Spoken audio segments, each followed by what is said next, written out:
The David Pakman Show at davidpakman.com.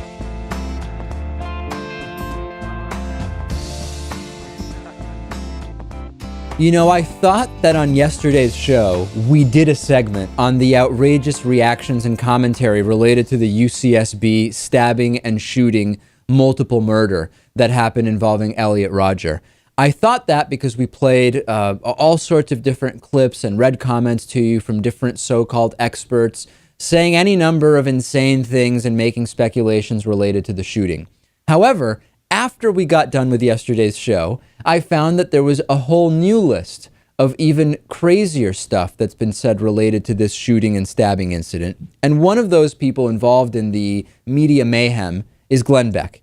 Glenn Beck said that in a very strange rant, part of which I'll play for you, that the California drive-by shooting incident was connected to progressive ideology. He also mentioned Teddy Roosevelt. I guess that's a new buzzword that Glenn Beck likes to throw in there. And I'll play a little bit of it for you here. See if you can make heads or tails out of this thing. Wow. Now, I got news for you. That is, they should not have the right to choose who to mate or breed with. That is almost an exact quote from Teddy Roosevelt.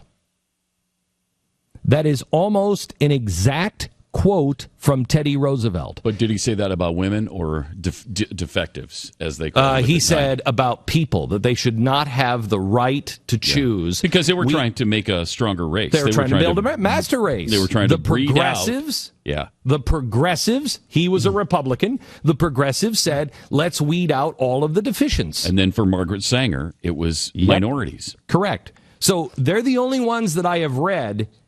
It's all the progressives, communists, fascists. They're the ones who talk like this. I don't know who else. No small government person talks like this. And no constitutionalist talks like this. Who is it who has talked and acted on concentration camps in this country? Also progressives. This is the strategy of pick anything negative in the news. Violence, a business failure, a health failure, anything, and just anything at all, and spin it to show how the left is at fault. Now, ideally, Lewis, the perpetrator or someone they're directly connected with is a liberal or a Democrat or donated to Obama or at some point said something that could be characterized as socialist or communist. But if you don't have that, you can simply try to find statements espoused by other so-called leftists at any time in history.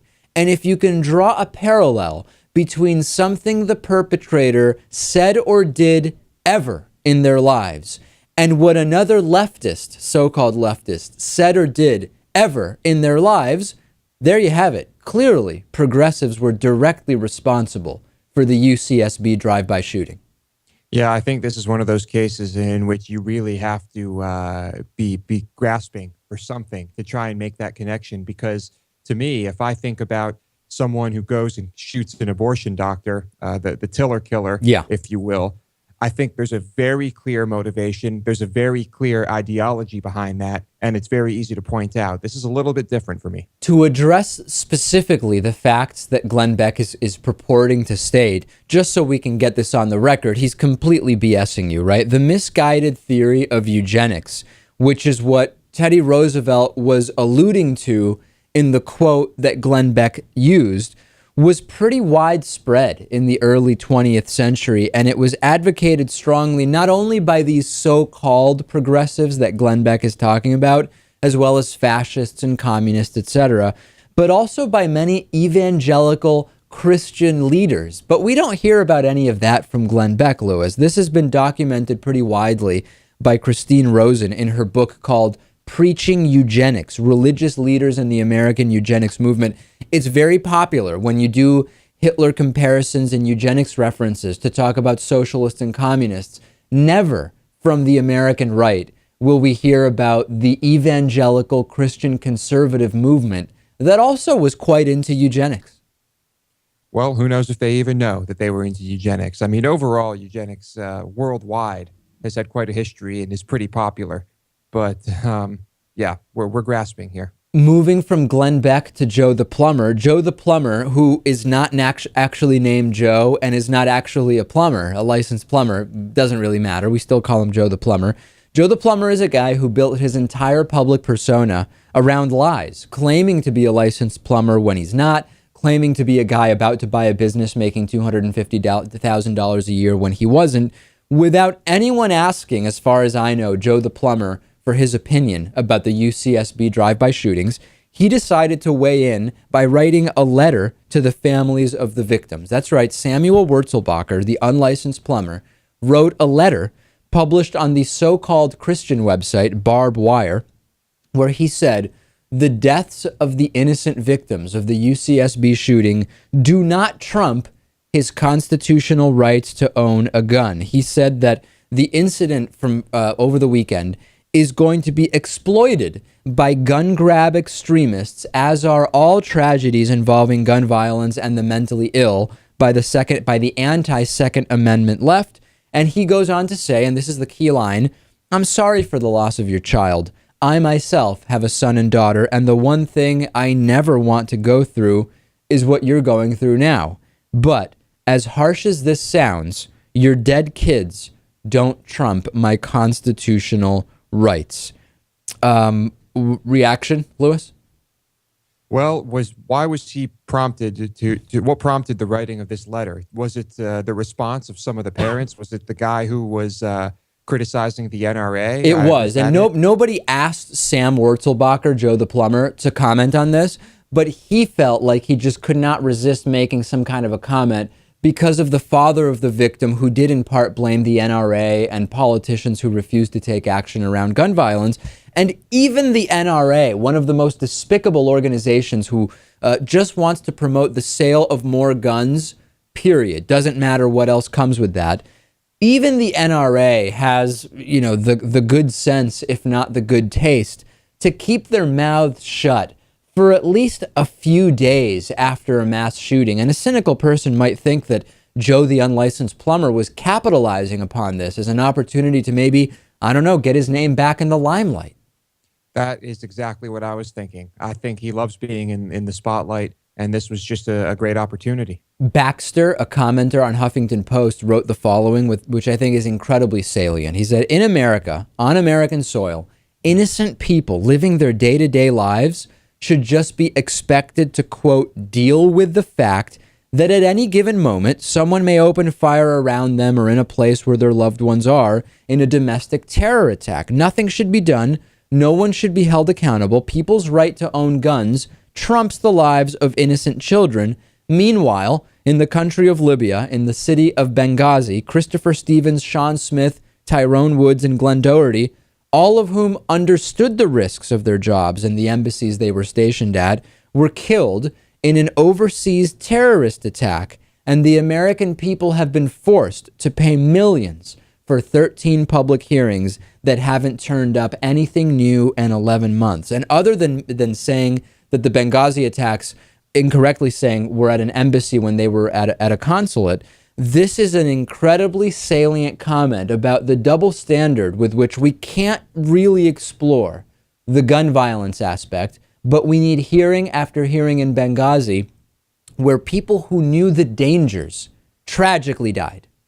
Right. The idea is, oh, well, it happens. And the people who love their guns think because they're carrying a gun and because they own guns, when this happens near them, they won't get shot, they won't die, their loved ones will be fine. That's just not the case. I have some video of the utter insanity that is now pervading the so-called gun rights movement in this country. No fewer than 5 national food and beverage chains have now told groups that they cannot bring their guns, they cannot show up with guns to their locations. This includes Starbucks, Wendy's, Applebee's, Jack in the Box, and Chipotle. And now Chili's and Sonic are getting into the mix. There's this group called Open Carry Texas in San Antonio, Texas. They're a group that I guess just likes to show up places with very large assault-style rifles and film the reaction and try to get service and get meals there. They did this at a Sonic, and I have some video of it for you, and they were told to leave. And as they're leaving, they start saying that, we have to leave because we're not safe here, because we're not allowed to carry our guns. Check out these guys. Just look at this. I mean, this is just insane what is happening in our country. Check this out.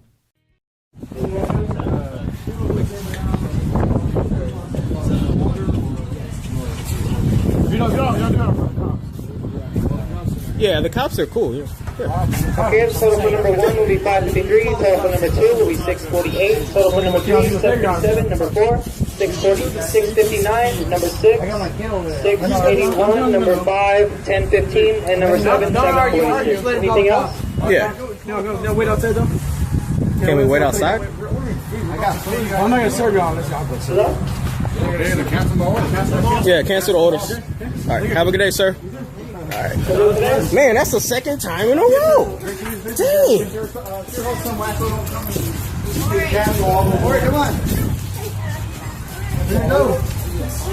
Man, we can't do nothing. I feel like I'm a kid again. My mom won't let me do anything. God damn. I should have showed him the interview with the cop we just did. God dang. That's the manager right there. I'm headed to Casa, guys. Going home? Yeah. All right, brother. There's another clip which is just way too sickening to even show you, where they go to a Chili's, and while they're trying to get a table with all of their assault rifles, people come up to them and start asking to take pictures with them, almost like these guys are celebrities, Lewis. Can you imagine anything like this? If I go in, not that I go to any of these chains, but let's say I was somewhere in the country where you had no choice but to go to one of these chain restaurants. If I go in there and there are these gun-toting guys filming themselves being really cool with their assault rifles, I leave immediately and I never go back to that chain, period. Yeah, I've seen this here in downtown Austin. I've seen the, I guess, demonstrations, you can call them, and I've seen the people taking pictures, and it's kind of like, down here, it's almost like a tourist attraction. But I guess I agree with you. I mean, I'm siding with the restaurants on this one who are deciding to not allow these guns inside. The problem we're increasingly learning is not so much about, is it a good guy with a gun or a bad guy with a gun, the way we hear from the NRA, but it's also about, is this someone who is mentally well or is this someone who is mentally ill? And for me, disagree with me if you want. Call me crazy if you want. Call me anti-American as you want, as I know some will because of these comments. My default position when I see someone who carries a gun into a public place simply to make a statement about Second Amendment rights in the absence of any other necessity or impetus, to me, that is not a mentally well individual on some level. Well, I don't know if I would go that far. I think maybe just confused, maybe just desperate. I wouldn't necessarily call them mentally ill. But let me put it this way. Let me be clear, though, Lewis. I probably wouldn't want to hang out and have a beer with them. I'm not saying diagnosably mentally ill, but I am saying not systemically mentally well. And I think that those are two totally different things. And I agree with you. I would want to be nowhere near that individual. Maybe we can just say not of sound mind. Not of sound mind, I think, covers it pretty well. Here's some news regarding the missing Nigerian girls. The Nigerian girls have been found, but it appears that they cannot be brought back. Nigerian authorities say that they know where the 200-plus teenage girls that were kidnapped by the terrorist group Boko Haram are currently being held. Initially, some progress was made towards negotiating their release. The bad news is that the negotiations were apparently abandoned and that further talks have been completely ruled out. While the government says it will not use force to rescue the captives, it is leaving the situation questionably irresolvable. Some are saying, Lewis, that the correct thing is never to negotiate with these individuals because it will only create a reason for them to do this again, right? If they are able to negotiate a release that involves any kind of benefits, money, whatever, that it is actually going to encourage them to do this again. Others, however, say that you need to at some point just use force and teach them that they aren't going to be able to do this and get out alive. Of course, in the usage of that force, we know that this group would likely use those girls as human shields, and very likely some or many of them might die. I ask this question not rhetorically and not implying that I have the answer. What are authorities to do here? Well, I think problem number one is leaving this to the Nigerian government to handle, mostly for them to handle. That's not going to work. You can't negotiate. You tell them, you return the girls, or we're coming after you, and then you go after them and you use force. Because you know what? Those girls are screwed no matter what you do here. And at least some of them have a chance of making it out if you use force, kill these guys, and try to rescue them. Okay, Lewis's view is a view that is becoming increasingly popular, which is if the girls are as good as dead no matter what, then let's go in and use force. Maybe there will be some casualties, but we could save some girls and send the message that this won't be tolerated. Of course, that's also a similar type of mentality that pervades the global war on terror, which we are very, very critical of. This idea that in spite of civilian casualties, you have to teach them that they aren't going to get away with this. And that's been a pretty bad policy systemically for the United States around the world. So I really don't know the answer, Lewis. Well, yeah, it's a bad situation. This was a job for a SEAL team. This was a job for U.S. Special Forces. Unfortunately, there's really nothing for us to gain, but that's what we should have done. All right, we're going to take a break. Send me your thoughts on this story. I really don't know what it is, what my position is. I'm hesitant to really take a hard and fast position because I'm not convinced any of them are thrilling or exciting or popular or good scenarios that would lead to success. We have Hatriot Mail today. We have an excellent interview that will take us back to Africa on another topic coming up. Glad you're with us today on this Wednesday. The David Pakman Show at davidpakman.com.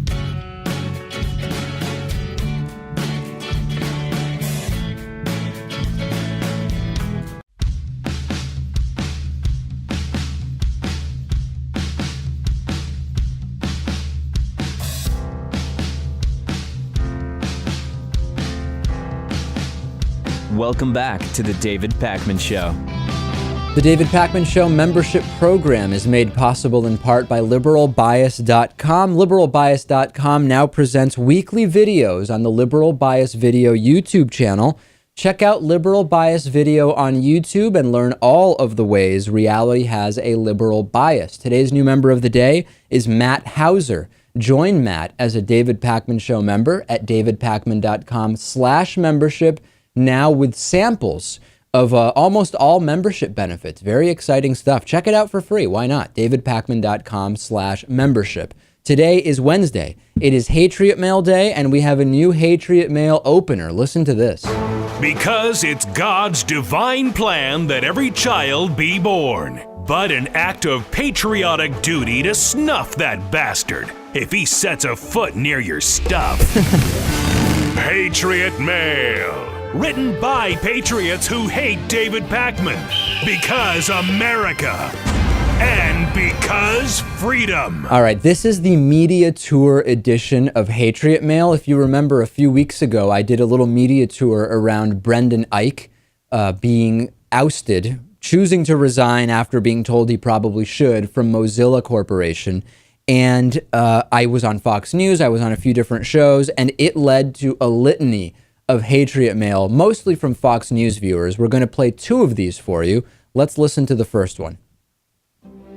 Your comments that the market favors that gay is okay is incorrect. Your side shows no tolerance or respect to different opinions. Yeah. This will come back and hurt your cause. Regular people won't respect your political incorrectness. Your comments were lies and, frankly, stupid. Yeah, I love this. More of this. You can't be intolerant of my intolerance or you're really the bully. We've heard this so many times now, Lewis.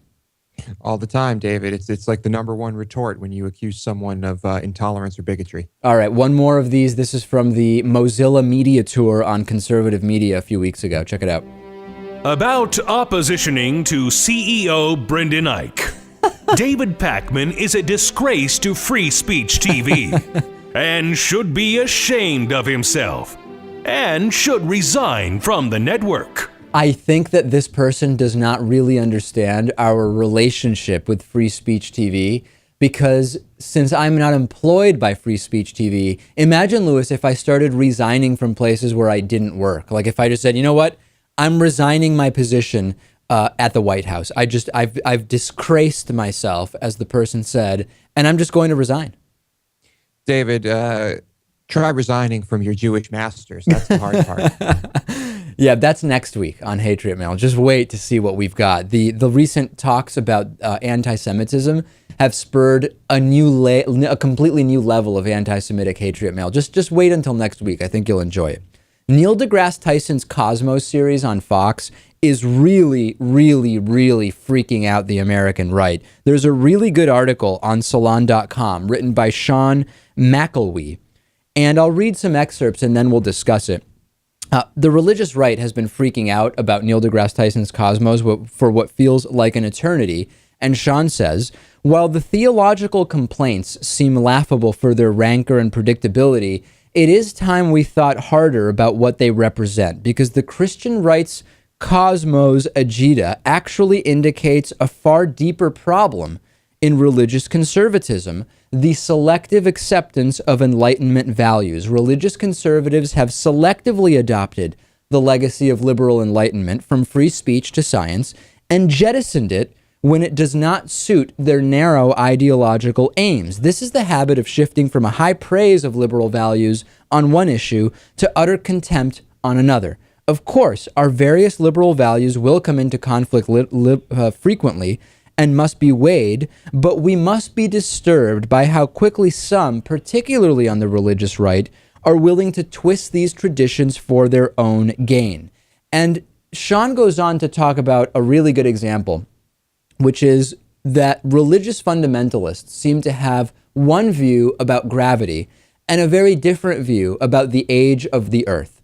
However, scientifically speaking, both theories are built on the identical scientific method. So in practice, Lewis, there is really no difference between the theory of gravity and the theory of the age of the earth, right? However, you will hear drastically different points of view from the religious right on these issues, and programs like Cosmos are really bringing this to light. And as we've talked, we've done 4 or 5 stories about the incredible reaction to things said by Neil deGrasse Tyson on the Cosmos series. And the reality is that it is selective acceptance of the scientific method, because practically speaking, there should really be no difference in the acceptance of gravity and the acceptance of the Earth being more than 6,000 years old, but there is. There is, right. Well, I guess there is nothing that you can point to in the Bible that might sound like or look like a reference to gravity in any way, shape, or form. But the great thing about having a show like this on a major network is that, of course, the exposure. I mean, it forces discussion. It forces some people to think about things differently.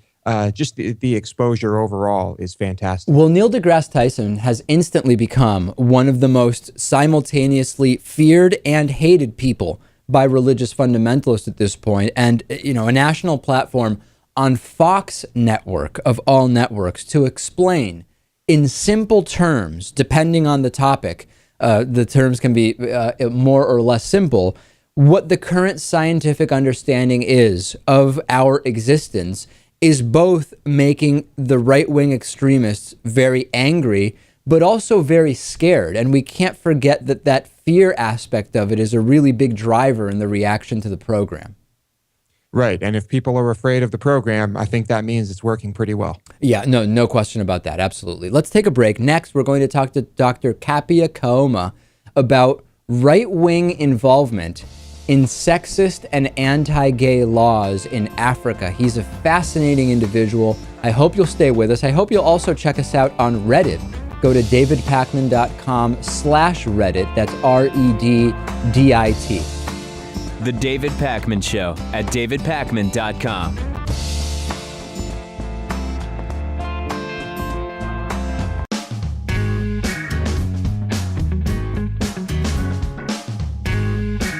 Welcome back to the David Pakman Show. I'm joined today by Dr. Kapia Kaoma, who's an Anglican priest and the senior religion and sexuality researcher at Political Research Associates, which is a social justice think tank based in Boston. Dr. Kelma, it's such a pleasure to have you here. You know, on our program, we've spoken quite a bit about the anti-gay laws that have been proposed in Africa, including in Uganda. We've also spoken a little bit about American conservative anti-gay involvement in the passage of some of those laws. For example, we've interviewed Pastor Scott Lively from Massachusetts, who has been involved there. But I don't think our audience fully understands the extent of American right-wing involvement in these African countries, pushing both sexist and homophobic laws. So take us back to the beginning. When did this involvement begin in Africa? I think that the election of President Reagan in America led to the sending of a number of missionaries who were CIA agents in some African countries which were seen to be communist in a sense or socialist in a sense. So the missionaries were sent in the 80s mostly, and part of the 70s and 80s. And what they did is to build a lasting infrastructure. Their goal was to stop the advance of liberation theology. So what they did is to go to strategic countries, and most of these countries where these laws are being proposed. For instance, a number of them went to Uganda specifically because they saw the administration of Milton Obote, as socialist in a sense. So they were trying to stop that. They were in South Africa, they were in Zimbabwe, they were in Zambia, and many other African countries. And what they did is that they built schools, they built Bible colleges, which mostly were manned by American conservatives themselves. So from the 80s, they were trying to do this undercover. And when the Soviet Union went down, what happened is that they just switched their infrastructure to something else. And the fact that they could no longer fight African presidents whom they thought were socialist in their underpinnings, then they had to do something different this time around. And what they did now is to use the same infrastructure which were meant to stop socialism, to start campaigning on the so-called family values across Southern Africa and mostly, in fact, Sub-Saharan Africa. This is a pattern you'll find. And the biggest problem is that most of the schools or the so-called seminaries in Africa, the biggest of them all are usually those from the American conservatives. So they have managed to open universities, they have managed to open new churches. And if you go in Africa now, you'll see a lot of Pentecostal leaning churches which have direct links with American conservative figures in the US. And at the same time, we also saw during the 90s when the African continent became so-called democratic, what we saw is a new wave of new Pentecostal missionaries going into African countries and becoming a political force in how Africa should be governed. And mostly what is happening now is that you hear the same arguments you get in America are the same arguments which are exported to Africa. This is just incredible. So we go back to the 1980s. Ronald Reagan's president. We have the Cold War going on. Fear of communism creates a very convenient fear tactic to explain why we need this religious influence in Africa. Once the Cold War dies down, there's really no interest in getting out of Africa from these American conservatives. They simply change the rationale for being there from preventing communism and socialism to that of making sure that we can impose, that they can impose those moral values. And now that has transitioned into what I think, correct me if I'm wrong, is a pretty acute focus on both anti-gay laws and also sexist laws that kind of reinforce misogynistic gender roles. Is that the focus today? Yeah, that's very true. That's a very good summary of what has happened. But it's important for your audience to realize that the American conservatives are not just interested in the religious angle. They are also benefited in terms of financially they benefit. Let's talk of the empire of Pat Robertson, for instance. Yeah. No, Pat Robertson has been involved in Africa for years. In fact, he was involved in Liberia. He was involved with Charles Taylor. He was involved with Mobutu Sese Seko in the Congo. He was involved somehow in Rwanda, in Angola. So what you see is that they're not just taking their messages. Their messages, to me, they appear just to be the cover of what they are trying to gain.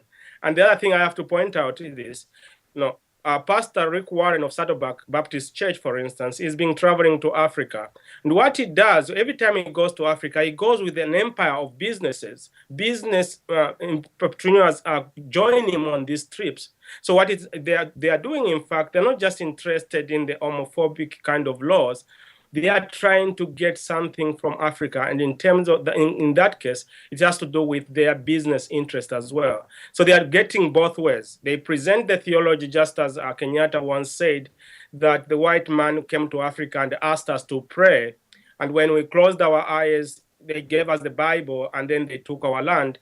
Now it's the same thing which is going on. The conservatives are not just in Africa for nothing. They have business interest in Africa, and they are quite involved in some of these debt deals which we know about across Africa. Okay, the governments in Africa, are they aware of what's going on, and are they in some way turning a blind eye to it deliberately because it benefits them in some way? Are they unaware of the efforts that are taking place? What's the view, and maybe it's different in different African nations, what's the view from these African governments about the influence of the American right on their social policy? The interesting part about that question is that the American conservatives have done a very good job of presenting human rights defenders as the neo-colonialists. So the first thing they do, in fact, all these, even these fringe figures like Scott Library, when they go in Africa is to make political pacts. They go and reach the political elite in the nation. They meet with African presidents, and they present themselves as the good defenders of African values. They are trying to stop the Western world or the American, the American gaze take over Africa. So they become the partners. They're just saying, we are helping Africa. In fact, the good example I can give is that of the American Center for Law and Justice, which gave the Americans the DOMA. When at the time when everyone in the world was condemning Mugabe, they were busy opening offices in in Kenya and Zimbabwe. And what is interesting is that at the time when everybody was calling out Mugabe for being a dictator, for abusing so many human rights, the American Center of Law and Justice, the SECLOS, them, the son and father, founded by Pat Robertson, of course, they were in Zimbabwe trying to talk to the government of Mugabe, making pacts with the government of Mugabe, and even promising that they'll come back to America and help Mugabe be cleansed from the way people have presented him for who he is. So here you have a conservative group trying to get involved in Zimbabwe, but they go to the leadership of Zimbabwe first and foremost. They win their support by presenting themselves as the true defenders of Zimbabwe or of Africa. And this is the pattern you'll find in nearly every African country where American conservatives are operating. They go for the head of those nations, they go for the parliamentarians or senators, and they win them over and then use them to present the kind of arguments which appear to be appealing to the populace in Africa. They will tell the people that there is a group of Americans who are out to come and destroy your nation, and this group is made of gays and they call the abortion activists, that's what they say, are there to destroy the African continent. And what we are trying to do is to warn you and help you fight back. So the African governments, they don't see them as neo-colonialists. They see them as allies who are trying to help them, advance the traditional worldview. But it also helps them because it gives them room to hit back on the West, especially when they are called out on their human rights abuses. So this is the pattern. The conservatives go in there, they win the support of the African governments. At the same time, the conservatives help cleanse the African leadership's human rights abuses in the international arena. Dr. Koma, in the very limited time we have left, I would love to hear from you just maybe the most effective way that Americans here who realize what is going on and want to help to put an end to this horrible practice that has been unfortunately relatively successful, as you point out. What's the most effective way for Americans to activate around this? The situation in Africa is very, very dire, and I appeal to everyone listening to look at it as what I call in the book American Culture Warriors in Africa as a Kairos moment. This is the Kairos moment of our time. And I invite people who are interested in stopping this. I believe they can be stopped, but they have to look at the best way to do that. And Political Research Associates has done a lot of work on this. And recently, we just released the new book, American Culture Warriors in Africa, a guide to the exporters of homophobia and sexism. If they can pick that book, at the end of that book, they will see some steps they can take, but they can also know specific individuals who are responsible for this kind of damage. Lives are being lost and are going to be lost unless we stand together and say enough is enough. Every life is sacred and must be protected. We've been speaking with Dr. Kapia Kaoma, Anglican priest, senior religion and sexuality researcher at Political Research Associates. It's really been a pleasure speaking with you. Thank you for being on. Thank you for having me. The David Pakman Show at davidpakman.com.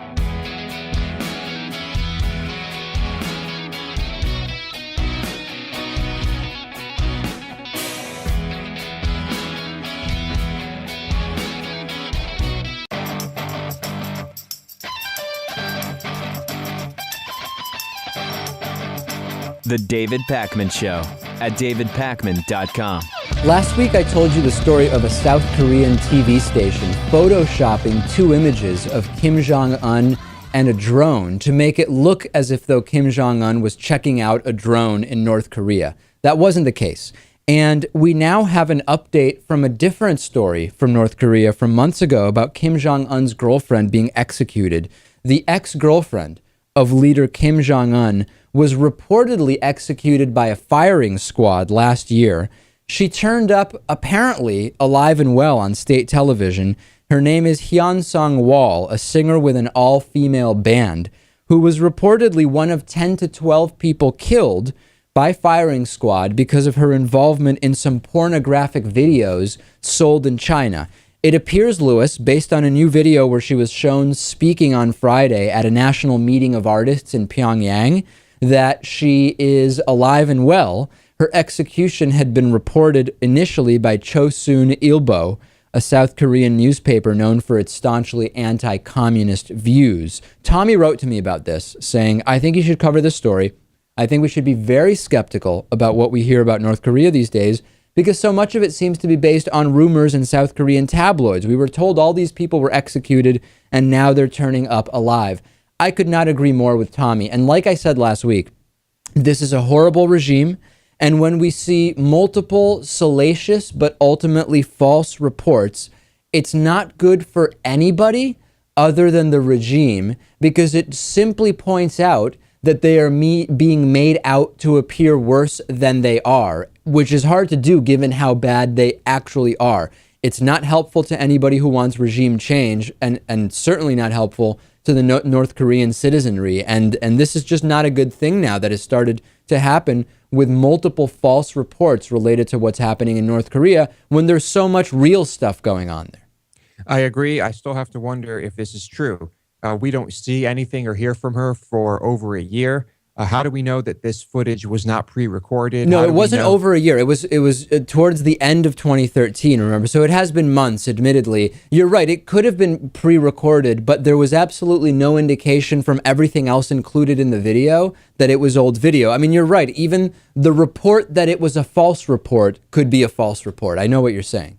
Right. I mean, if we're getting information, video, anything from North Korea, we have to question its authenticity. We have to question it. Who knows what we're getting out of there? Come September, the California Department of Motor Vehicles will begin issuing licenses for driverless cars. This is fantastic. The licenses will cost $150 each. That will cover 10 vehicles and up to 20 test drivers, but it will be pretty difficult to obtain a license. I have some of the terms here. Only designated employees of select autonomous vehicle manufacturers can apply. The car needs to be insured for at least $5,000 against personal injury, death, or property damage. The test driver has to be able to David, take... I think that's $5 million. $5 million. What did I say? 5,000. $5 million. Test driver has to be able to take immediate control of the car at all times. The test driver must be licensed, must have been a licensed driver for at least 3 years with no more than 1 point on their license. Accidents while driving the vehicle will have to be reported to the DMV. So this is going to be tough to get. It's only specifically for those employees of autonomous vehicle manufacturers. But I think this is excellent. This is the first step in a very, very important societal shift to come. In conjunction with this, Google recently showed a prototype of a driverless car. So that is a vehicle that most of these cars that we've been talking about have a steering wheel and they can be driven by a human at any time. Google has now put together a prototype of a car that is simply 2 seats where you program in your destination and that is absolutely it. And we're really getting to a point, Lewis, where we could see significant reductions in how many accidents and deaths we have related to driving. It's the first step. I know we're very far from it, but the more medical science advances and the more years of life you could potentially lose by being in a fatal car accident, the more we're going to move away from people getting out there and doing something which is incredibly dangerous, which is just driving a car. Right. I am excited about this. This is the first step. This is how you have to go about it, slowly, carefully. I'm still a little skeptical about the technology in its current state and about this car being on the road with crappy drivers who are actually controlling their vehicles. Right. The problem is the drivers who are going to be breaking the laws, not the vehicle which is going to be following them. Right, right. But I am very interested to see the results here. Let's go to some voicemails. 219-2-DAVID-P is our voicemail number. You can call any time of day. Send us your thoughts. Here's one voicemail. Hey, David. Regarding thin-skinned radio gold Gordon, your words, you don't blame the mailman for bringing a letter you don't like. I still support your show after being cussed out on YouTube after voicemail pointing out that Snowden and Greenwald are just Ayn Rand Paul's stooges trying to make him president. Why else would they string out all their lies and exaggerations for years while Snowden lives in Russia that actually does spy on everyone? Okay, yeah, well, now we're getting into other stuff. But yeah, he's absolutely right, which is Gordon, after Heather made what he described as an ad hominem attack on him, blamed and punished us by canceling his David Pakman Show membership. And we explained to him, Gordon, Heather's comments are not our comments, but needless to say, that's the decision that Gordon has made and has not left a voicemail since, so I do apologize for that. Here is one more voicemail today. Hey, David and Lewis. Two things, man. First, when I saw the video of the running of the Bulls thing, the guy getting gored, I laughed, clapped, and cheered. I thought it was just hilarious. Finally, the Bull got him some revenge. The other thing, that was it governor in Pennsylvania that quit fighting? All right, so he went against his values, Christian values, in order to get votes. It's kind of, sorry in itself, and it shows just what kind of guy he is, that he'd give up his hardcore values or something he believes in. That is interesting. Tom Corbett, the Republican in Pennsylvania, saying that he was going to go against his Christian values because he saw that the tide was changing and he needs some votes in his upcoming re-election campaign, so he wouldn't be appealing the decision about same-sex marriage. And the caller is absolutely right. What does it say about his Christian values that he's willing to give them up simply to try to procure more votes? Unless he is actually trying to represent his constituents who are in favor of gay marriage. But I don't know if that's really what's happening. Yeah, and I don't, some Christians, TV Christians, as I think we should call them, extremist TV Christians would say, no. If your constituents want gay marriage, they have been led astray demonically by Satan, and you, as a good TV Christian, need to bring them back by appealing same-sex marriage. I don't think that would fly with a lot of so-called Christians. Oklahoma City has approved a liquor license for a shooting range. We will talk about that on today's bonus show, as well as Glass Holes teaming up against an East Village restaurant and much more. It is an excellent, excellent bonus show for you today. Go to davidpakman.com/membership to sign up. Not only will you get the bonus show, you will get any number of other compelling member benefits. We will talk to you then.